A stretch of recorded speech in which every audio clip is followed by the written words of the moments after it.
Generally speaking, we've thought that development is something that happens after the humanitarian crisis and after peace treaties are signed, as opposed to something that has to happen at the same time. Amen. So the fundamental realization is that refugees are refugees for an average of 17 years now. So these are not short-term problems, and so we're trying to think completely differently about refugees. Can we help refugees start businesses? Can we upgrade dramatically the quality of education for refugees?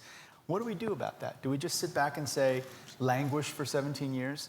Can we take some lessons? Like, for example, we now know that in Turkey last year, that has done it very differently. They've just sort of let all the Syrians come in, and they're integrating into the society.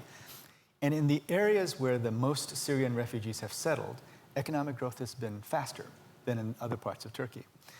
Take it a step further. In advanced economies, the elderly population is increasing, the working population is shrinking, the birth rate is declining. So the strategy for those countries is to welcome immigrants. Right? Or should be. It should be. Well, the economic strategy we're saying is that's the way it should be. Now, you know, I'm an economic migrant. We came from Korea in 1964, when Korea was an extremely poor country, looking for opportunities. And I have to tell you, at first, I didn't really feel like, you know, I was going to be welcomed as an American. You know, I grew up in Dallas, Texas, and in Iowa.